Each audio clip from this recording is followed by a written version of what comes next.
Hello, I'm Dr. Harper. This video is in Operations Management BANA 3000 Section E01, Spring 2021, and this is week 6, and this is a lecture in scheduling. So let's bring up the notes. In the notes here, this is chapter 15 in the text, Scheduling for the Short Term, beginning on page 613. Again, like the other chapters, this development will mostly follow the text with some added terminology. Also, not all the material in chapter 15 will be covered. Now, here's the chapter outline. Now, the importance of short-term scheduling, scheduling issues, scheduling process, you can read that. It's short, just for background, just to get the idea of what we're scheduling. Why are we doing this? So you have jobs to be scheduled in a server, in a process, in a company, on a machine. And so this is done in all different ways, or actually to be processed by people. But then loading the jobs and sequencing the jobs, I say some of these will be covered because I will cover them, but I'll cover not everything on those sections, but some of it. And then finally, finite capacity scheduling repetitive facilities and scheduling services, that will not be covered.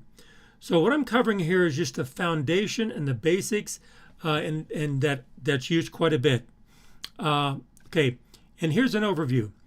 The importance of scheduling, the importance of short-term scheduling background, scheduling issues background, forward scheduling, backward scheduling. That's good to read to get an idea. Scheduling criteria, and also scheduling process-focused facilities. Now here, under the loading the jobs, the input-output control is not covered, but the Gantt charts, they are covered. Assignment method, that's linear programming, optimization, we're not covering that. But we will cover Gantt charts, because Gantt charts is a very common rule, common technique, common chart that's used to not only schedule, but to manage and also represent and present and communicate. Then the sequencing jobs. Here's where most of what we're going to cover in this lecture, in this course. Priority rules for dispatching jobs. We start with these 5. We will not cover the critical ratio, but we will cover these others. And the measures, completion time, utilization, number of jobs, lateness, and we'll define those and use those. The critical ratio is not covered. And then we sequencing in jobs on 2 machines, Johnson's rule, that definitely will be covered. And then limitations of the rule-based system. So what I'm covering here, these sequencing rules, eliminating critical ratio, and the Johnson's rule, these are very commonly used and also powerful. Okay, so let's get into it. First, Gantt charts. Now, a Gantt chart is a timeline plot of a schedule. That's all it is. It's just plotting the schedule on a timeline. So let's look at example 3 on page 623. The example is modified to use only whole days. So they use partial days and 1/10 of a day. I'm just simplifying it to say, let's just use whole days. For example, schedule the 3 jobs ABC using a Gantt chart. The scheduled time to be processed is represented by an asterisk. Okay, for example, Job A is to begin on day 1, end on day 6. And so here's my timeline, days 1 through 8. So job A starts on day 1 and ends on day 6, and that's what I mean by whole days. So it starts on 1, works on day 1, 2, 3, 4, 5, works on day 6, and at the end of day 6, it's done. Now job B starts on 2 and ends on 4. So B here starts on day 2, works on day 2, works on day 3, works on day 4, end of day 4, it's done.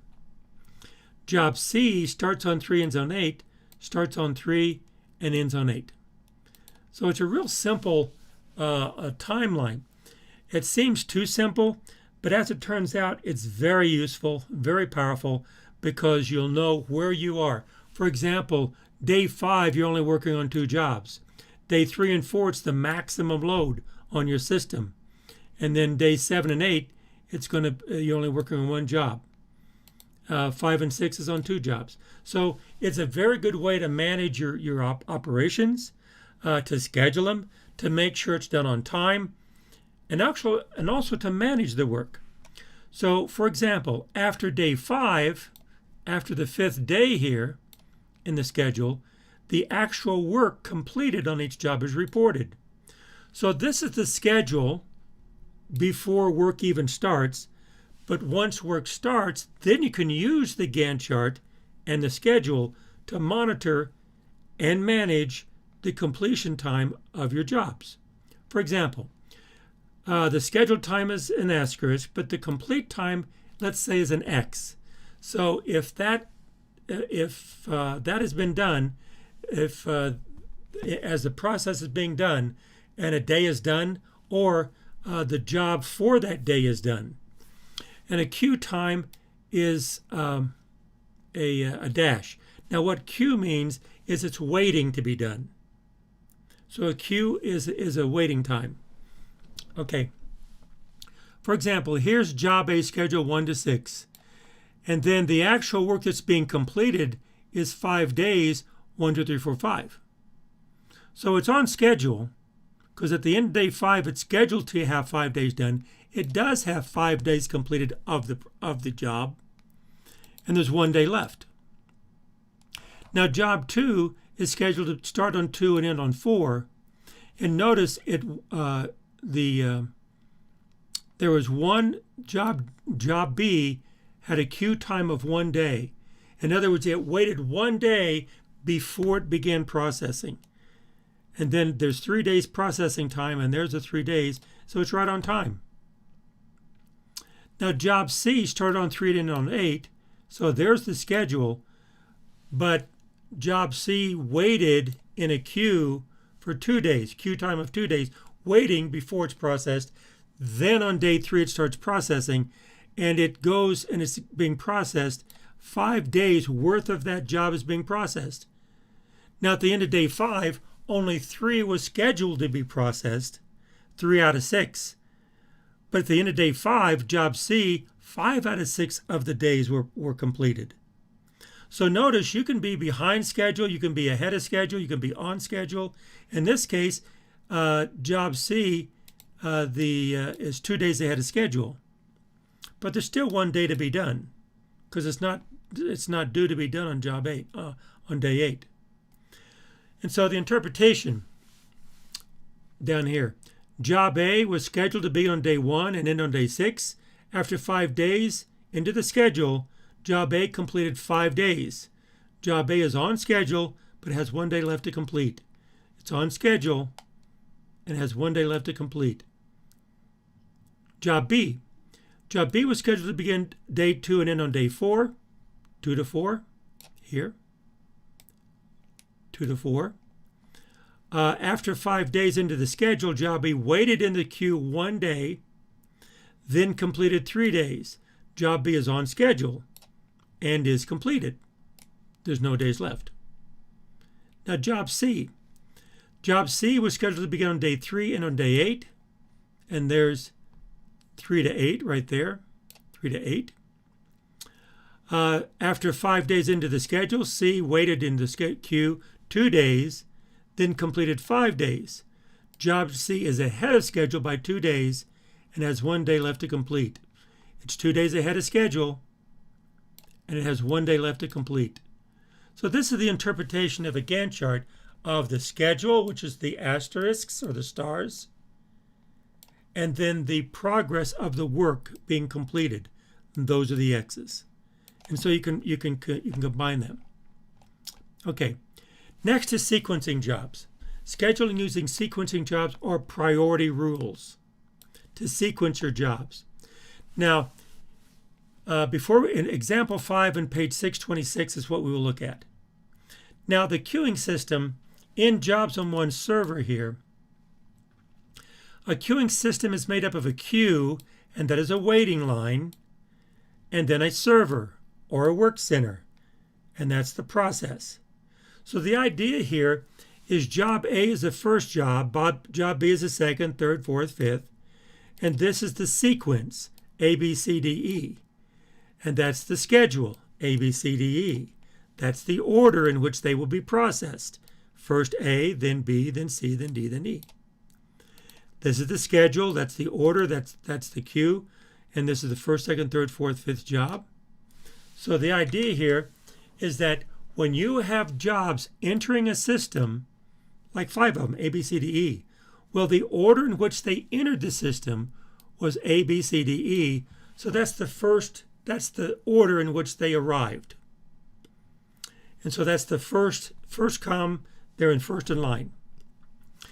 Now, the jobs leaving the system, suppose there are so many they are scheduled to leave the system after a certain time period. So the idea here, a queuing system is in jobs, in this case 5, it could be 2, 3, 4, 5, 20, 50 jobs in the system, in a queue waiting to be processed. But once they're processed, then they leave the system. So the system is made up of a queue and a server. Jobs before they enter the system and jobs after they left the system is not part of the system. Okay. Now, here's the concept. Here's the idea. When you have jobs arriving, well, you can order them any way you want. We'll look at 4 priority rules in processing them in the server. So first come, first serve, FCFS, sometimes it's called FIFO, first in, first out. FCFS, we'll use that. That's what the text uses. The first job to arrive at Work Center is processed first. So here's the Work Center over here. That's the server, Work Center. So if they arrive in this order, then first come, first served. The schedule is A, B, C, D, E. Shortest processing time. The job with the shortest processing time is processed first. Well, we don't know the processing time. Down here we will. But which one is the shortest processing time? We will rearrange those jobs to where the first job will have the shortest processing time. And then the next highest, then the next highest, then the next highest. And you'll see in just a second. Earliest due date. Now, when are these jobs due? Well, the earliest one due, that's going to be processed first. And find the longest processing time. The longest processing time will be processed first. So it's just the opposite of the shortest processing time. Well, here are 4. And these are 4 good ones. There's more, like critical ratio is one. But there's all different sequencing rules. So in this lecture, in this course, we'll look at these 4. And these 4 are very good ones. So let's look at the mechanics. Okay, down here we have our processing time in days and our due date in days. Okay, in other words, it's going to take 6 days to process and it's due in 8 days.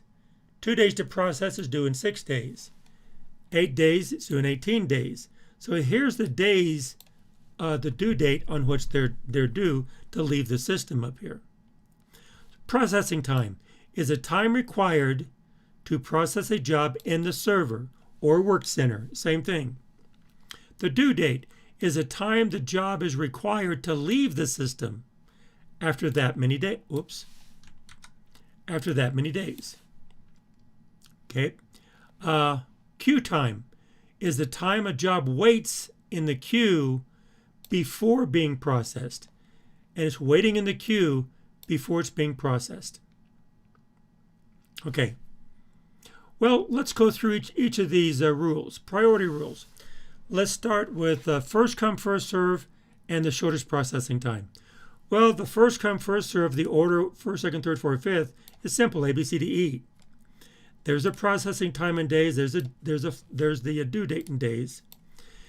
Now we're going to introduce in these metrics, which is based on flow.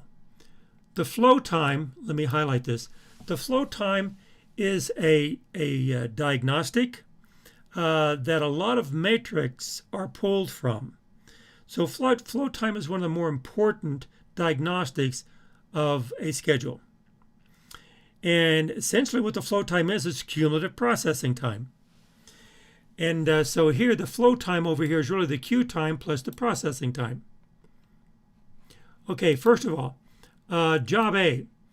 Well, the first job in any schedule has a queue time of 0 because it's first in line.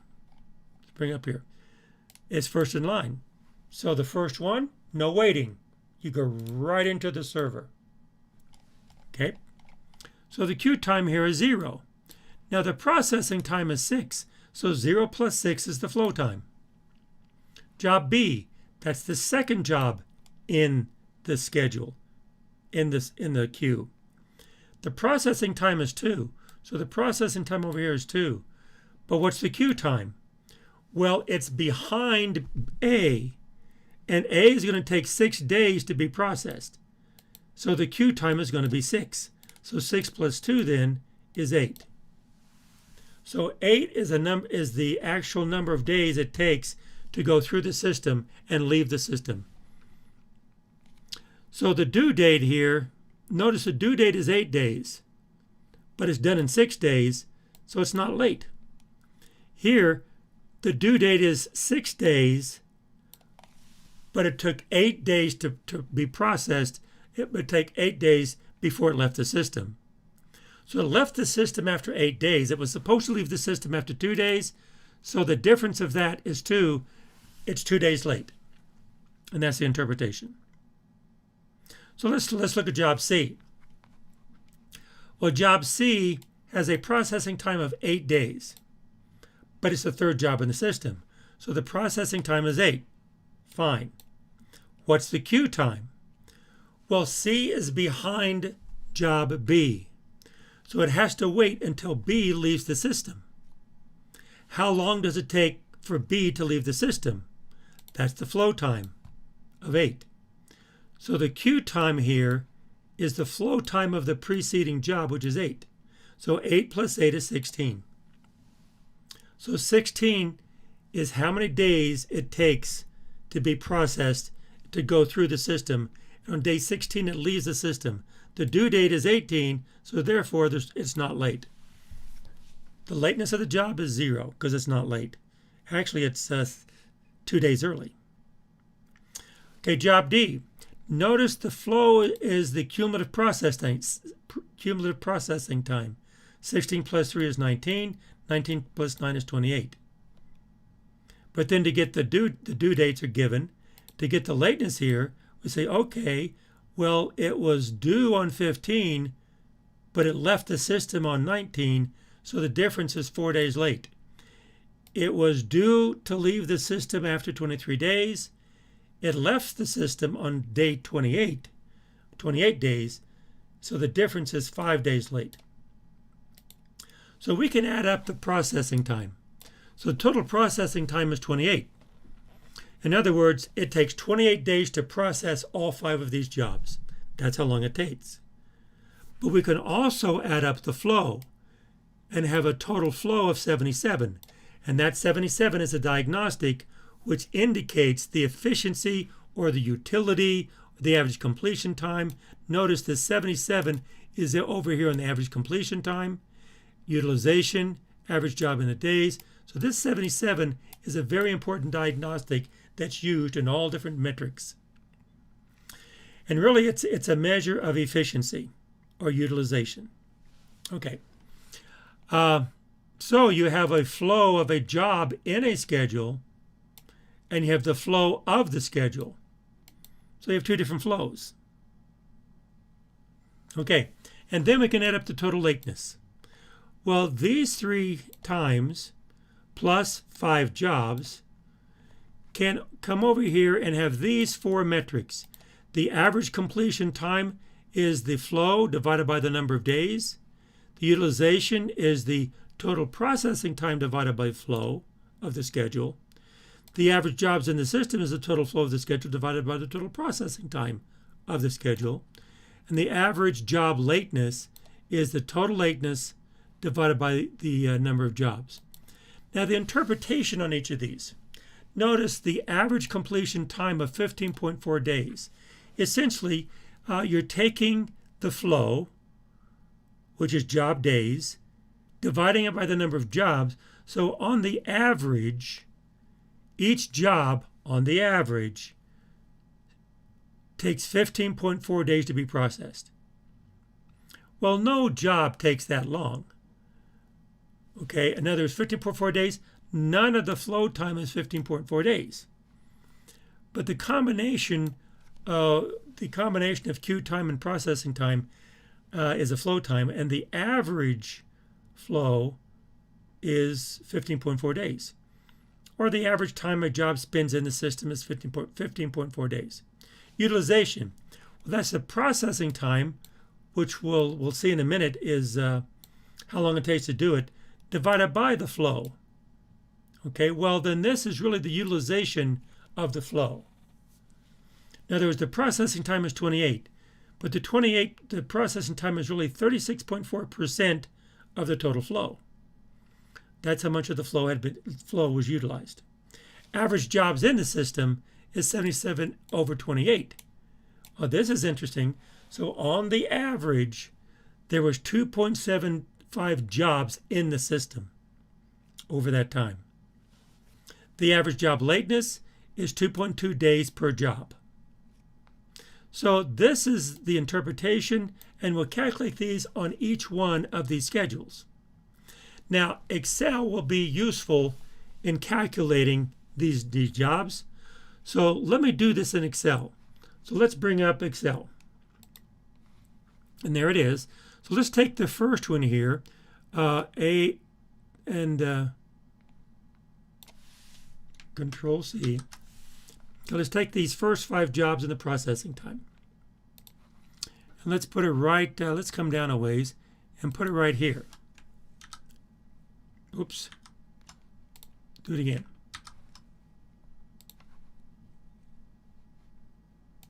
There we go. Oops, this is processing. Let me just abbreviate PT, processing time, the due date. Let's bring the due date in. Here's the due date. Control C to copy.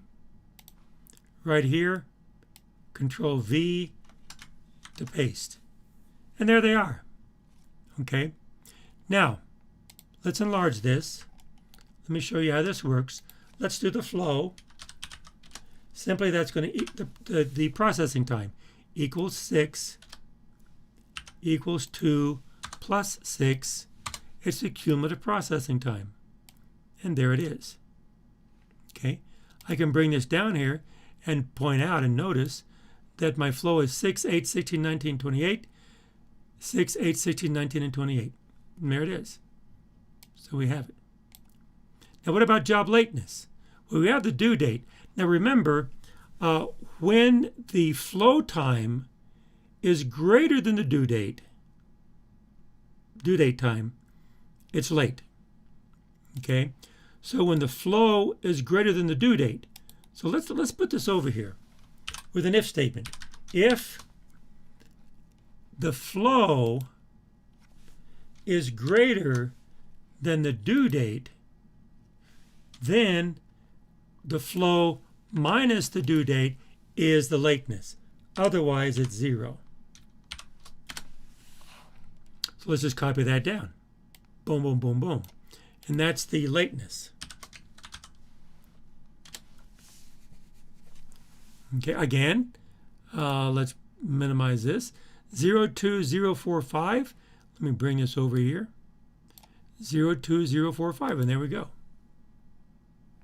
Okay, but then we have these diagnostics. So we have to sum, come back here. We need a sum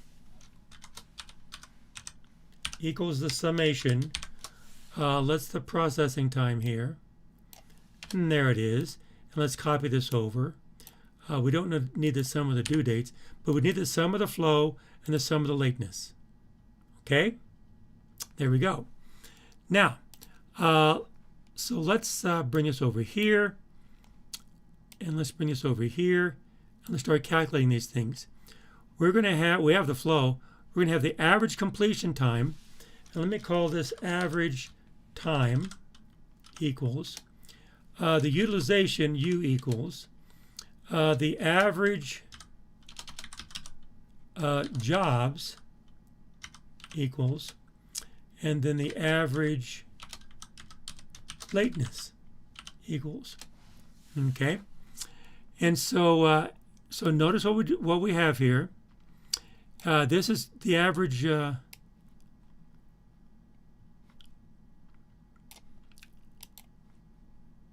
There we go. It's going to be the average completion time is the total flow, 77, divided by the number of jobs. So let's bring Excel back. Okay, let's do it. This equals the flow divided by the number of jobs, which is 5. And there's a 15.4. The utilization, I'll go ahead and bring this down. Utilization is the processing time, total processing time, divided by the total flow. Okay, let's bring this back up. This equals the total processing time divided by the total flow. And there's the 36% efficiency. 36.4. 36.4. Actually, let's bring this down then. There we go. 0.364, 36.4. The average jobs in the system, it will be the flow divided by the processing time. Okay, we got those numbers here. That's going to equals the flow divided by the processing time. And approximately 2.75 days per job. And there it is. Okay, average lateness. Well, that's just going to equal the lateness divided by the number of jobs, which is 5. And there they are. So now we can box this in because it is all the values. And go ahead and make this aerial. There they all are. And this right here, we'll make this a big box because these are our metrics and diagnostics. So this is first come, first serve. First come, first served. We did that once. We did that for all of them, okay? Now, let's do it for the rest. Let's do it for the rest of them. Shortest processing time. Here the earliest due date and the longest processing time. Okay, well you say, okay, let's do that. But then again, that took a long time. Yes, but it's in Excel. So now all we have to do is bring back Excel for the shortest processing time. Let me take this, Control-C and copy it. Down here, Control-V and paste it. And we want the shortest processing time. Okay, so let's bring this back. And what is the shortest processing time? It's BDACE. Okay, BDACE. Okay, so this is going to equal BDACE.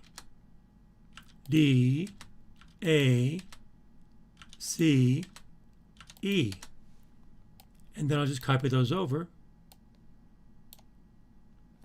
And then the flow here is going to equal BDACE.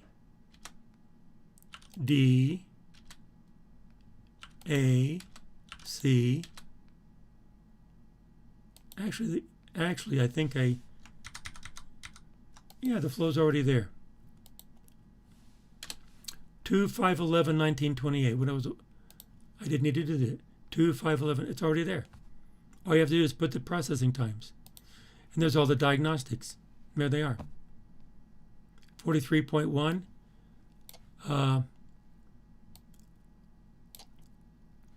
There's 13, 43.1, 2.32, and 1.8.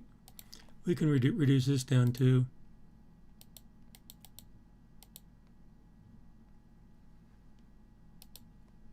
2.32, 1.8. Okay, so let's bring this out of the way. Let's go ahead and do the earliest due date. Bring this back. Take this, Control-C to copy, Control-V to paste, and we want the earliest due. Oops, okay. Right here, we want the earliest due date. Okay, well, let's see what it is. Earliest due date is BADCE. Well, let's just put it over here. We want, let me just take this. Bring back Excel and put it right here. That's what we want. BADCE. And this is the longest one. The longest processing time. Bring back Excel.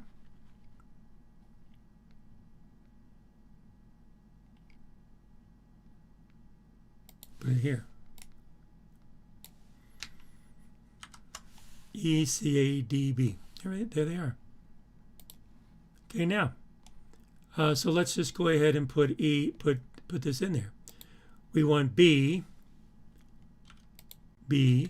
A, D, C, E, and then just copy that over. There, it did it for us. So now we want to take this now, copy this, put this down here, paste. Now we want the longest processing time. Okay, and that's ECADB. So that equal to E, C, A, D, B. And then we copy that to get the processing times, and there they all are. Okay, and you can verify that they're all there. So that's how you would do it, and you can certainly do that in the homework and just get them all done very quickly.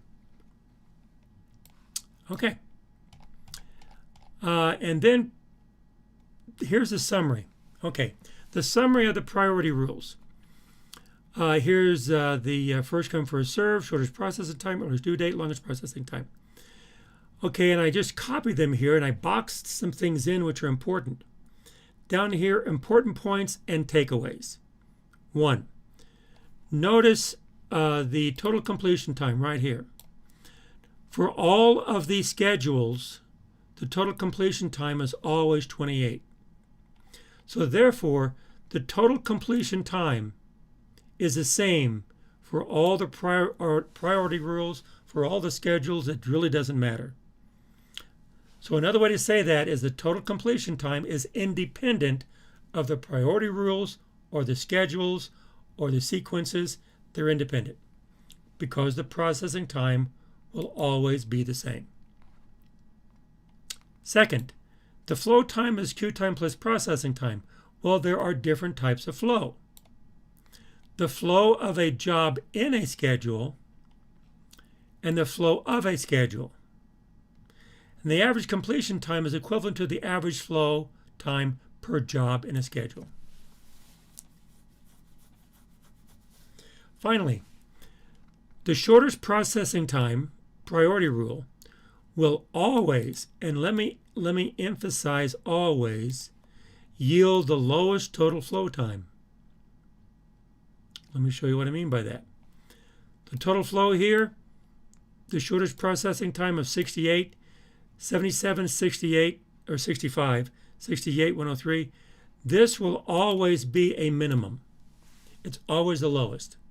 Now there may be one of the others the same, but there's no other schedule, there's no other priority rule, there's no other sequence that will yield a total flow of a schedule lower than that. It may be equal to it, but it'll never be lower. So it is a minimum. Therefore, the average completion time will always be the lowest.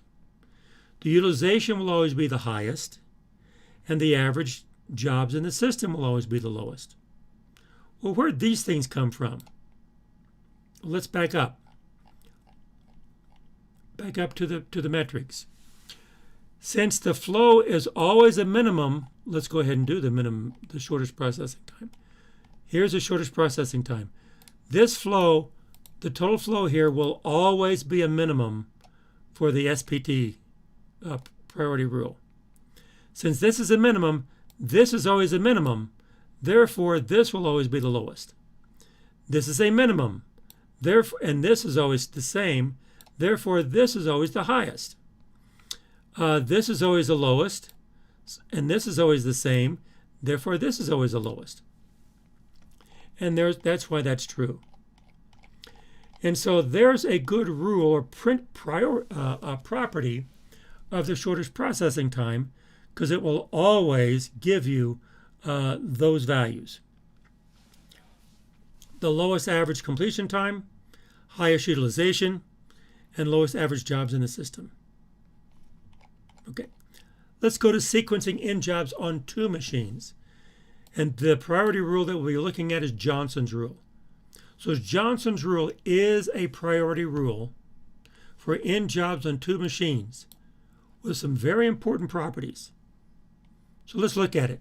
This is example 7, page 630 in the text. Okay, in jobs on two servers. Again, we have 5 jobs, let's say first, second, third, fourth, but this time we have Work Center 1, which is the drill press, Work Center 2, which is the lathe. And so server 1 is Work Center 1, server 2 is Work Center 2. Okay? Now that we have 2 work centers, we're going to have 2 sets of processing times. Now, Johnson's rule creates a schedule that minimizes the total processing time of a group of jobs through the 2 servers or work centers. So the property of the Johnson rule is minimum processing time. But then how do we do it? So let's look at the mechanics. Johnson's rule mechanics, this is the process. It's an algorithm. It's a 3-step algorithm. Here we go. Example 7, page 630, continued. Okay, step 1 is the minimum time is 2 for job A. First, you get the minimum time. Well, on all the jobs, 12, 7, 7, 10, 8, 4, 3, 6, the minimum time is 2, and there it is. Since the minimum time is on the second work center, so this minimum time here is on the second work center, then schedule A in the last available position, which is the fifth place. Minimum is 2, therefore job A is on work center 2. Next, now that A is scheduled, we eliminate it. And then of the remaining times, 12, 7, 4, 6, 3, 8, 10, 7, the minimum time is 3. Since the minimum time is on the first work center, this time it's on the first work center, right? Therefore, schedule the job, which is B, in the first available position, which is number 1. Next, the minimum time of 7 of the 6 remaining times, 8, 10, 7, 12, 7, 4, the minimum time is 4. Now this minimum time for C is on the last work center, second work center, so we schedule C in the last available position, which is the 4th position. Then, of the 4 remaining times, the minimum time is 7. Well, it turns out that 7 is on the second server for D. It's on the first server for E. Well, all that means is that since this is on the second server, schedule D in the last available position, which is the 3rd position. And since the work center has E has the lowest time of the 4 remaining times. It's on the first work center. Schedule E in the first available position, which was the 2nd position. And now we're done. And so the schedule BEDCA is the Johnson rule schedule, which minimizes processing time. So the Johnson rule schedule BEDCA for positions 1, 2, 3, 4, 5, respectively, which will minimize the total process time of the groups through the system. Okay, so BEDCA, 1st, 2nd, 3rd, 4th, 5th, in a schedule, in a graph here, it's BEDCA. We reverse the order, 1st, 2nd, 3rd, 4th, 5th, because it's going from left to right. Left to right. Okay, so that's going to be Johnson's rule. Now, for the Gantt chart, let's go back to the Gantt chart. This is a little bit extra. This goes a little bit beyond the textbook, And in the Gantt chart, we can take Johnson's rule, which is BEDCA. We can take the first come first serve rule, ABCDE, and then we can put it in Gantt chart. Okay, well, as it turns out, the work center 1, work center 2, there's the times, and here are the times. Now notice ES1, EF1 is the earliest start time on work center 1, earliest finish time on work center 1. ES2, EF2 is the early start time on work center 2, early finish time on work center 2. So now we get into a little more detail. Now, what I'm going to be doing, I created a video just for this, and if we bring up Excel and look at scheduling, notice I hear the lecture video Gantt chart with Excel. This video, I go through how to do the Gantt chart with an N/2 system with Excel. And then I even give you the Gantt charts here. So I generate them. Now what I will do, so in other words, if you look at this, if you open the Gantt chart, and I just go through it. First come first serve sketch. We just copy. But I show you how to do it. And then I work through it step by step by step. So this video, let me stop this. So this video will show you how to generate a Gantt chart. Will show you how to generate the table. It will show you how to do all that in that video right there. Okay? So therefore, I'm just showing how the Johnson's rule, the time of completion is 35. The first come first serve is 45. Again, this time of completion will be minimized with Johnson's rule. So now I'm using the table to illustrate that. Then down here is the actual Gantt chart. And I show how to generate the Gantt chart. Now, the homework. Now, as I say, this is a little extra. Okay, and I'm not going to go through this because I have a video that goes through it. But then if we bring up the homework, let me bring up the homework.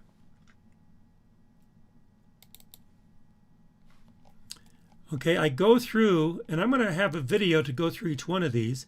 I go through the Gantt chart with the scheduled and the work being done, processed.